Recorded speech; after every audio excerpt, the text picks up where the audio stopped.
Welcome to the Live Better, Sell Better podcast with your host, Kevin Dorsey of Inside Sales Excellence, the #1 Patreon group and YouTube channel for tech sellers and tech sales leaders, where we dive in deep for tactical advice on how to book more meetings, close more deals faster, and lead sales teams to success.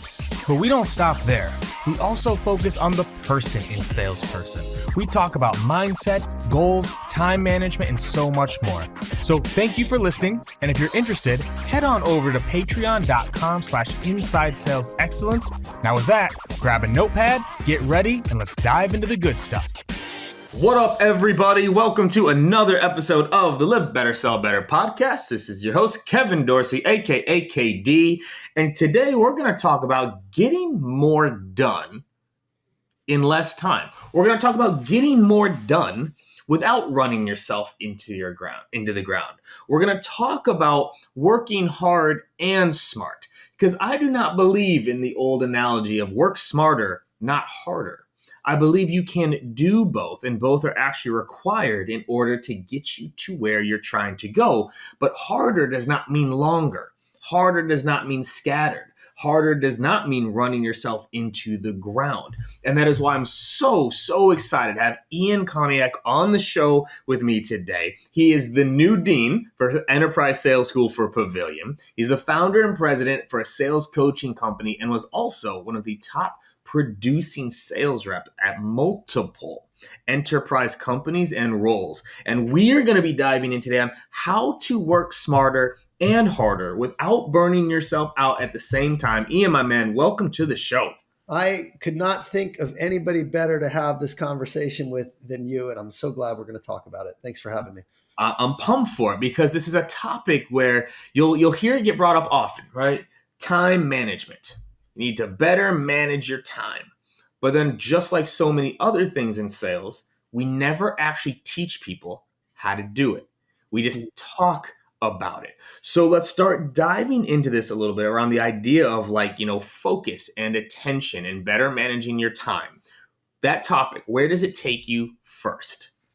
Well, the first thing I think of is the ADHD brain, because I fundamentally, and not alone in this, a lot of people in sales have what I call the ADHD brain, which is like trying to do a lot of things at once, trying to multitask. There's noise coming in. You're just trying to figure it out. And the traditional kind of sales route where you start maybe with high activity, high volume, maybe you start in BDR. I started going door to door. You have very clear metrics. You have very clear goals. And it's very easy to just work and hustle. And as you evolve in sales career, as you take on bigger strategic accounts, you have a lot more white space and a lot more time available in your calendar. And for many salespeople, that can be very hard to manage, managing the white space. I like to say white space is dead space. So when I think time management, I have a golden rule of time management, which I love what you said, work smarter and harder. But my definition of effective time management, this golden rule, is simple.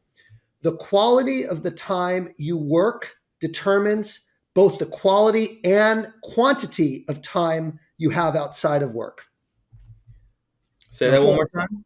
Say it one more time. The quality of time you work determines both the quality and quantity of time you have outside of work. Okay? And I'll break that down very simply and what it means. If you're working hard in the hours that you're supposed to be working on the right things, you can leave work and be fully present with the people you love because you got the shit done that you needed to get done, and you're not carrying it with you to your family, to your friends, to your weekends, to your nights. And you're going to have a heck of a lot more time available because you're working efficiently and you're making a lot more money, which is going to let you do a lot more things and not have to work as much. So it really is work smarter, not harder, and make sure you're working when you're supposed to on the right thing so that you can free up your headspace for full presence in all other areas of what you're doing in life. Now, one of the things I talked about with my team all the time, right? We had this little quote that we'd go through. It's like, you'd be shocked how much work you could get done at work if all you did at work was work. I love it. And like we joke about it. It's like, y'all, like, I don't want you working at home. I don't want you working on the weekends. But it's like we don't get the work done at work, which then forces us to do work outside of work, which then makes us take our foot off the gas at work, and it becomes this game, right? So let's talk about, because that's why I didn't like the work, smarter, not harder. It's like when you're working, work hard, Yeah. but then apply the smart. So let's go another layer deeper here of like, okay, so what are some tactics or what are some things that have helped you or the teams you've worked with get more done at work, right? Like to actually be able to get into that deep work stage. Yeah. So I'm going to give you so many because I teach this, and if there's one thing that makes the biggest difference in someone's sales career, I want to take a step back before I get into tactics. So as part of my sales coaching business, I'm half therapist, half coach. Okay. So people open up to me. And one of the things that I ask them in the very beginning, Katie, is how much are you really working during a workday on revenue generating activities? And when I say RGAs, revenue generating activities, what I define that as is two things, very simple, either advancement of pipeline or creation of pipeline. Everything else is noise. Okay. So when I ask that question consistently, what do you think I get from in an 8-hour day? What do you think most people tell me in confidence, knowing that I'm not their manager, knowing that, they would never admit this to anyone else? So in confidence, I'm going to say an hour. I get consistently 2 to 4 hours. All right. So there's no way it's 4, but I'll give them the 2. There's no way I'll give them the 2. And I say, well, what would happen if you actually worked a full 8 hours on revenue generating activities? Okay. And administrative stuff could be revenue generating. Let's not get, doing a proposal absolutely is revenue generating activity. Okay. Mm-hmm. Setting an order to a client to get signed. Of course that's a revenue. I'm talking true RGAs, and we define it that way. I said, what would happen if you were doing that? And they said, I would double, triple my results. I would feel way better. It's because I have distractions and noise and I'm not prioritizing. So this is something everybody faces. And you're not alone if you give that 1 hour, 2 hour, 3 hour, maybe they're being generous and saying 4. But frankly, when you work a full day on the right things, okay, and you actually execute what you plan and accomplish everything you set out to do, there is no better feeling in the world. And you can sleep well at night because you know you're doing all you can. And I think you and I both live by this principle, and that's why we take so much on. And frankly, I do it so I feel good. I know if I mess around in the day, at the end of the day, I feel guilty and I'm not present and I just beat myself up and I'm just tired of that. I did that long enough. So I said, okay, this is something I need to work on. I stopped taking Adderall and I started intensely studying time management and applying it, and really have spent the better part of the last couple of years since I got off Adderall learning to master these principles. And you never stop learning and going. So a couple principles I'm going to teach. Number one is you have to set boundaries for the time you work. That's the number one thing I do. Now, there's a Parkinson's law. It says that work will expand to the time allotted. So if you don't have boundaries, you'll work 70, 80 hours a week. And that's just stupid. I don't want someone working that many hours. That means they have no life and they're not going to be a cool person because they're not doing other stuff outside of work that's going to make them well-rounded. So fundamentally, if you only give yourself 2 hours to get something done, you will work way more efficiently. You will work way more focused. And that's why people work well under deadlines or when there's a meeting coming up because, they're finally forced to do it. So if you can set that boundary every single day for yourself, I think that's a foundation. So for me, my boundaries are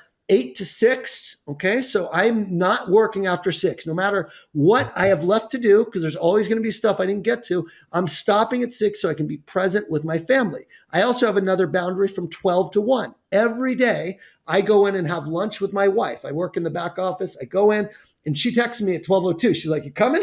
So, even she's on it because she knows that's our sacred time. So by having that lunch hour, it forces me to work super efficiently in the 8 to 12 and the 1 to 6. Okay. So that's one technique, is really set those boundaries. Now, there are going to be times you have some big project or, occasionally you might have to work at night or, a morning. I try and do that when it's not interfering with my family. So I'll wake up early on the weekends if I got something big, And by the time I'm done, it's 9 a.m. My family's getting up, and there's no impact to that. So, for the most part, it's 8 to 12 and 1 to 6, Monday to Friday. Occasionally, if I got stuff on the weekends, I'll do it. But for the most part, that's made me work really efficiency. That's the first thing. So know your boundaries, set your boundaries, and stick to your boundaries. Okay.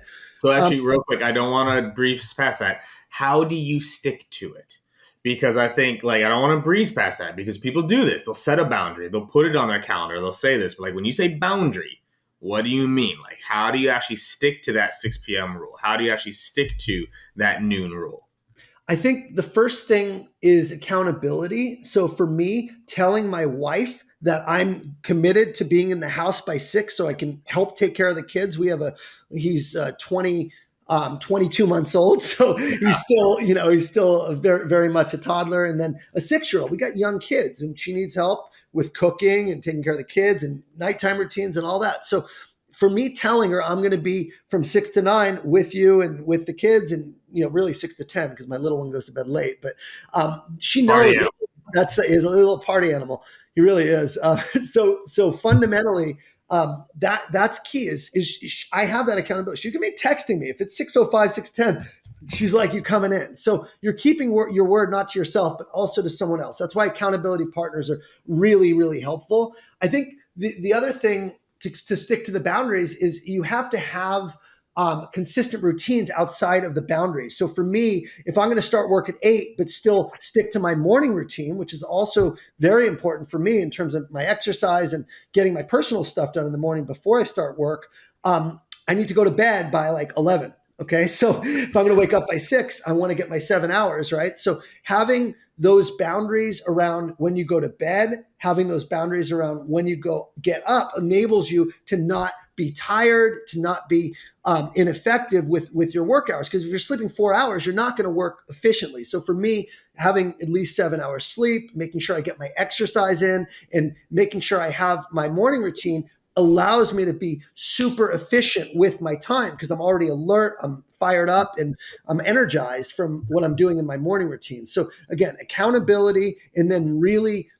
making sure you're priming yourself so that when those hours hit, you're not taking 30 minutes to get settled for the day. So when I say I start at 8, what I'm really doing at 7:45, which is my tactic number 2, is I'm planning my day. Okay. Yep. So I will go through, I use a system, it's called the 12-week year, and it's really simple. I have it here. It looks very busy, but it works for me. I print out basically a weekly scorecard at the beginning of the week, and I do this on a Sunday night or a Monday morning, and I write down, here are my top revenue generating critical activities for the week. Okay. So for me, I'll have 15 things written out, and then I prioritize those from 1 to 15. So rather than every day trying to figure out what I'm going to do, how I'm going to do it, and making a ton of decisions, I've already done that once in the beginning of the week. So at 7:45 or whenever I start my day, I will look, and I will actually look at where I am on my ranking. Maybe I'm number 3 and number 1 and 2, and then I just pick up on number 3, pick up on number 5. Now, there's going to be things that come in throughout the day.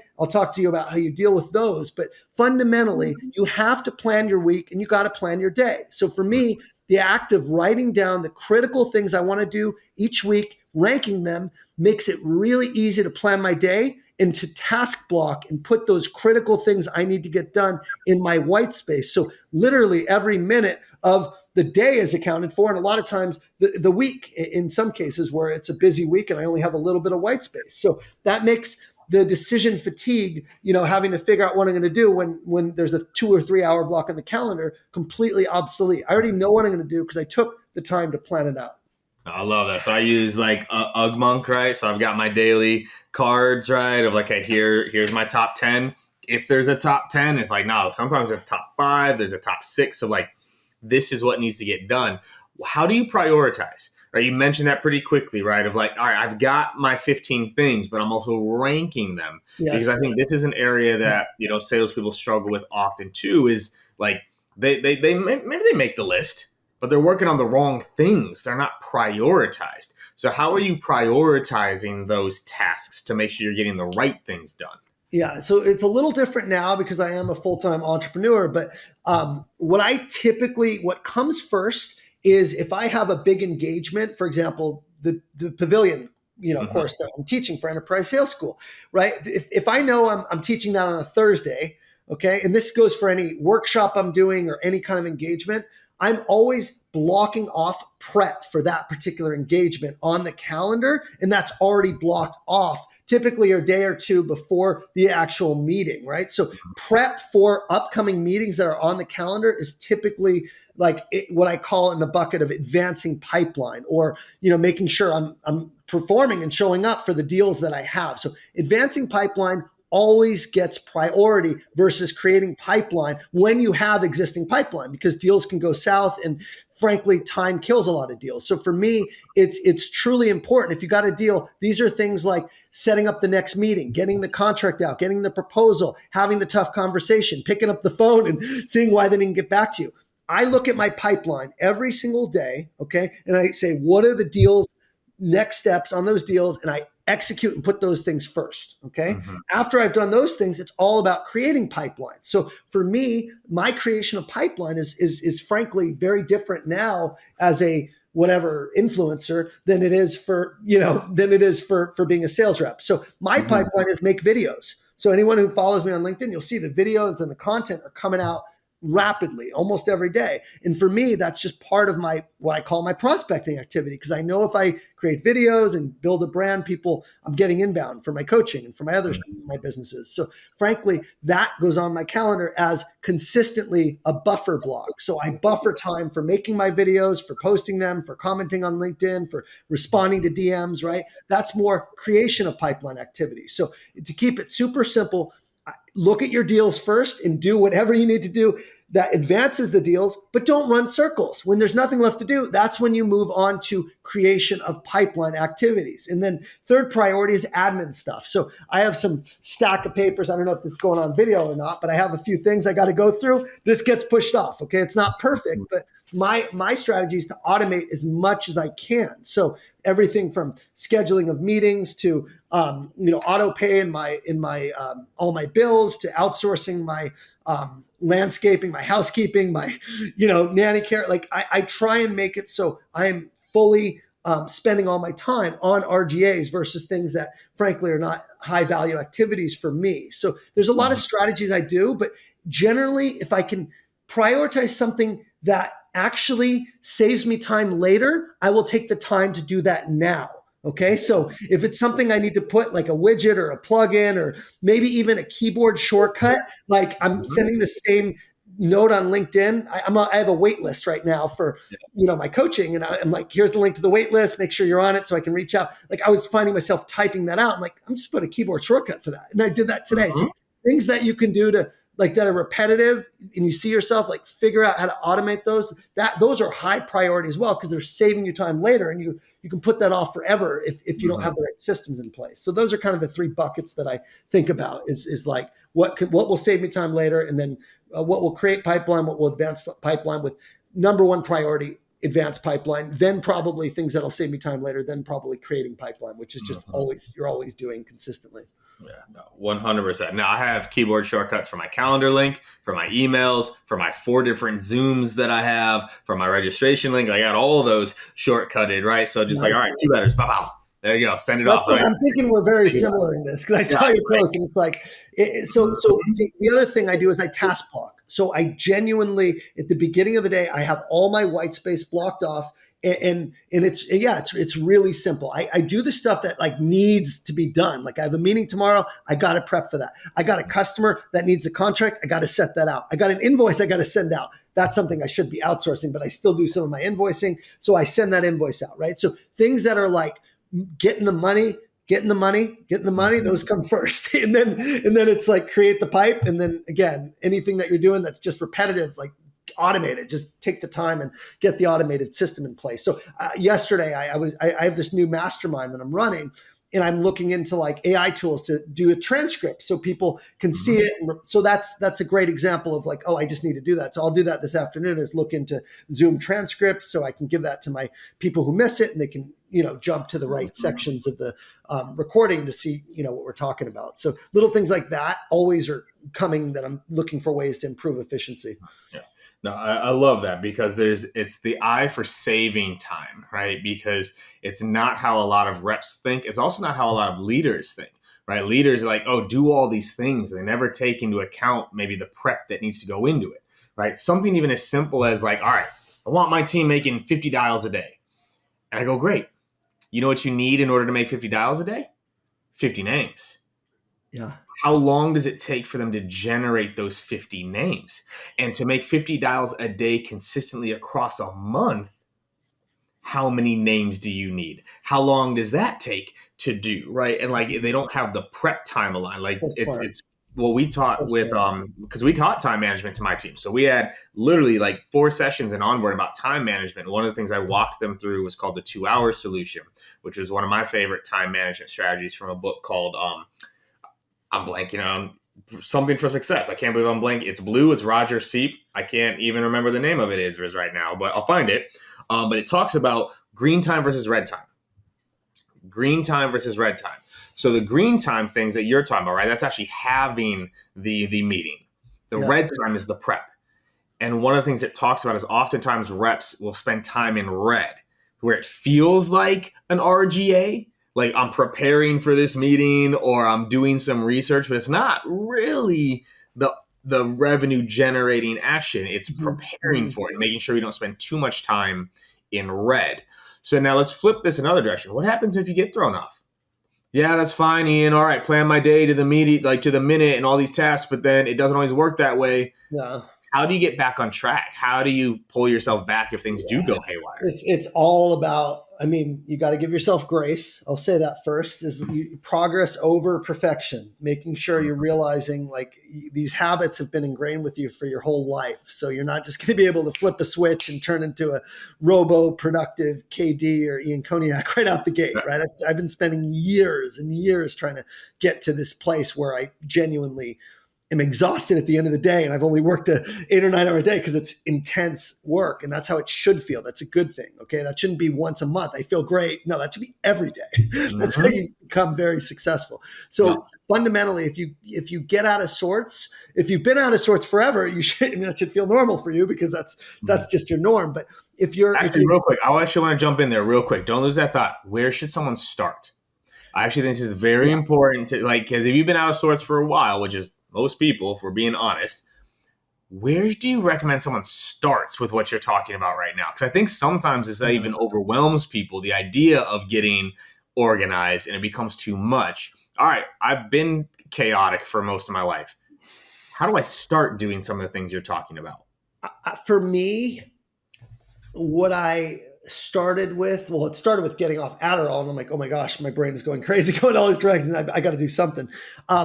So yeah, that's a different story. But I would start with some books. Honestly, there's a couple really good books, because time management and habits are intertwined. Time management is good habits of planning and consistently execute what you plan. Okay, and making sure you're planning the right things. A great book to start is Atomic Habits with James Clear, one of my favorites.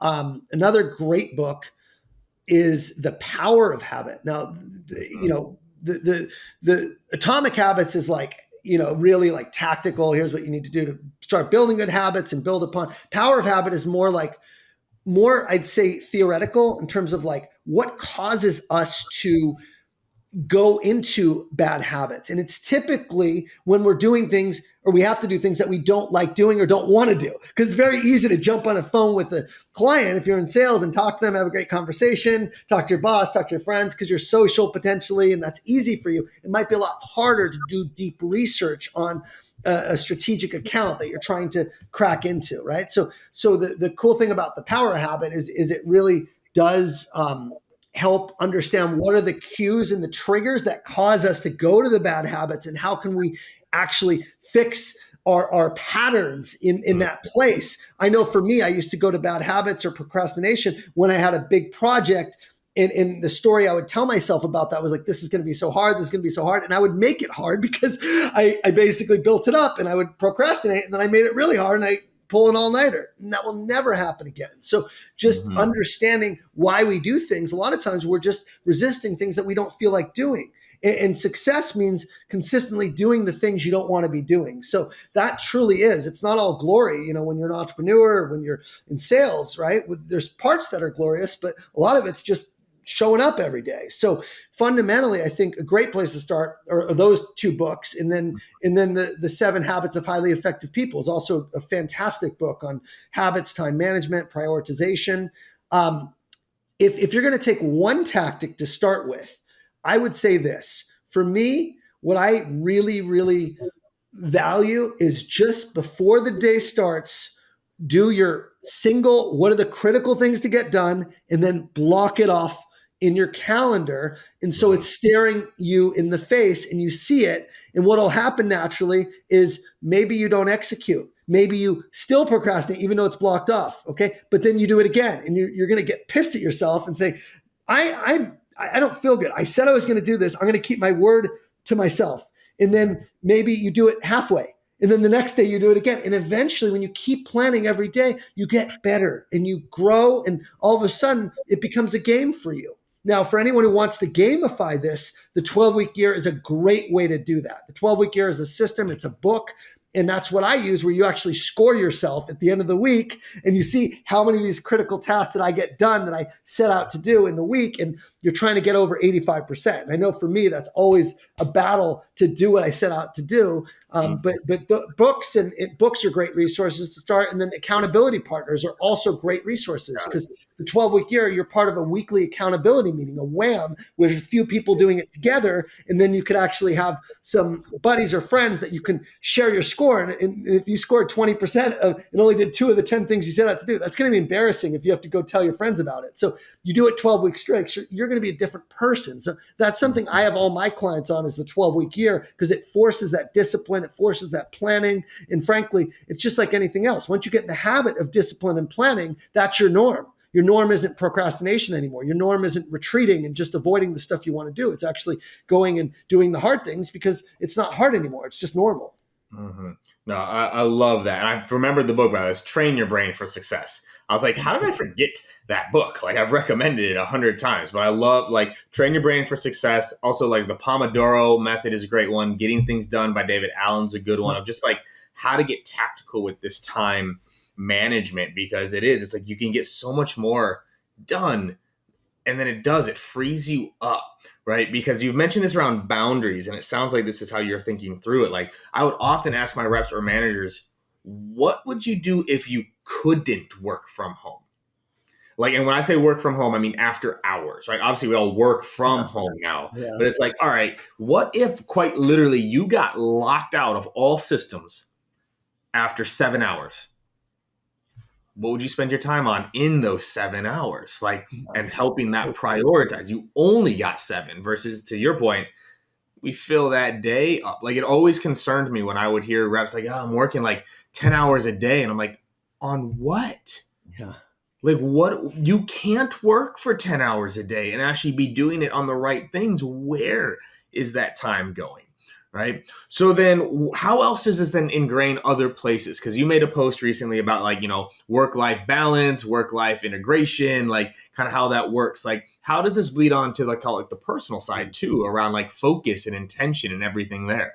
I think when you build the identity of being a hard worker, that is an identity that needs to stay with you in all areas of life. You don't just stop becoming a hard worker. So I'm a hard parent. Right? Not hard as in strict, but I am really trying to be present with my kids. I'm trying to, yesterday, for Thursday night, we went on a bike ride and took them hiking. And then we went to dinner together as a family, and my wife was super happy and I'm happy. The kids are happy.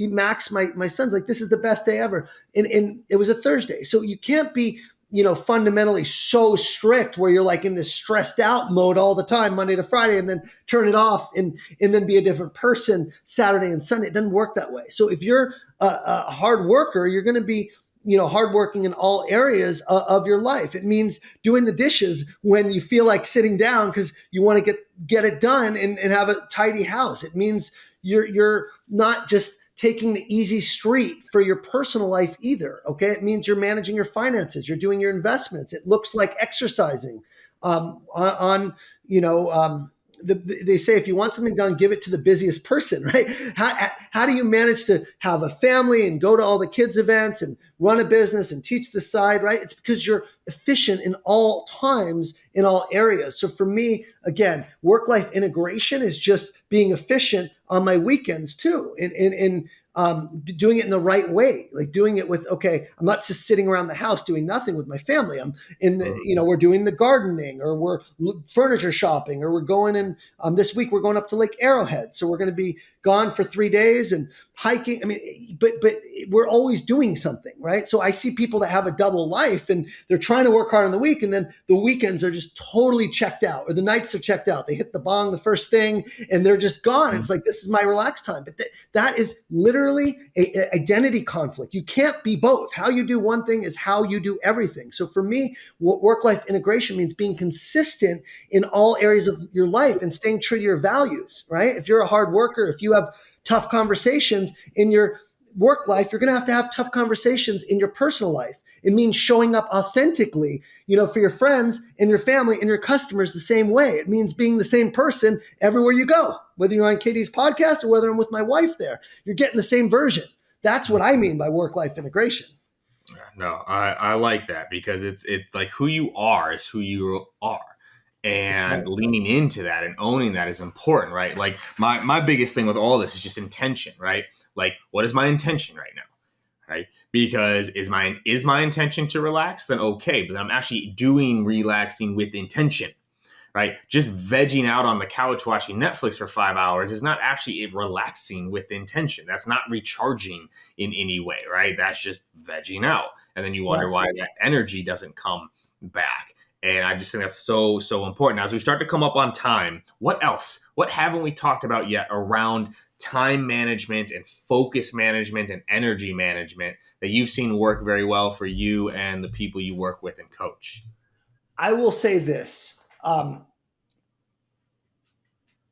The big thing that I think fuels efficiency and working and actually executing the day has nothing to do with time management skills. It fundamentally has to do with optimizing your energy. Okay. Mm-hmm. And when I say this, I mean, I am lean. I run. I drink a shake in the morning, an energy shake with enzymes and probiotics and greens. I drink a shit ton of water. I get rest every night, no matter what. You can't work efficiently if your brain is foggy. Okay. And so for me, the component of self-care in truly making sure that I'm connecting my body, my mind, and my soul to what matters is how I get my energy. So that's a combination of, my physical health. It's a combination of having the right connections in my family and making sure the home front is going well and addressing things. Because if I'm have shit on my mind that's personal and fighting with my wife or whatever, that's going to come into work. So you have to take care of the holistic. It's like your body's a car and you got to give it like the premium gas and make sure you're fueled so you can perform, right? And you're going to run out of gas eventually if you're just driving and not taking care of, not maintaining the car and not putting the right fuel in it. So getting the routine consistently that consists of things that fuel your body, your mind, and your soul, I think is so important. So for me, again, having my spiritual routine, my daily prayer, or whether it's journaling or meditation or whatever you do to fuel that kind of true purpose, that inner self of like knowing who you are and connecting to that's key. Physical exercise, and of course, the people, connecting with people that give you energy on a consistent basis. When you do that, you are primed and you're going to feel good when you're working. And frankly, you're going to work a lot more efficiently. So that's what I would add as a final, is like take care of yourself so you can take care of your work. No, I love that, right? And the same idea, we talked about this a lot with my org, is like, work-life integration or work-life balance. I was like, that it makes it sound like work and life are on two opposite ends of a teeter-totter. It's not how it works. Try having a great home life if work is awful, and try having a great work life if home is awful. it doesn't work. Like they bleed into each other 100%. And so doing that, and I love the call out to energy, right? Because I've talked about this a lot. I think there was a post you saw, right? There's no such thing as time management. You can plan your time, but management actually comes down to focus and energy. That's right. Where do you focus your energy, right? Like that's what you're actually managing, is how much energy do I have and where am I applying my focus? And then that what bleeds into the time. So as we wrap on this, I actually get to flip the question, because normally I ask at the end of the podcast, this is live better, sell better. What's your live better advice? This whole session has been on living better. So I get to flip it with you and say, what's your sell better advice before we wrap up? Because you've done amazing things in the sales world too. So everything we just talked is like, this applies to everything, sales, life, whatever, on time management and focus management. What's your parting piece on sales, like selling better? What would be your parting thought to people listening there? Yeah, it's really, really simple. And that is this, and I'm going to steal, I think maybe it's from Zig Ziglar, his quote, but he says, if you help enough people get what they want, you're going to get what you want.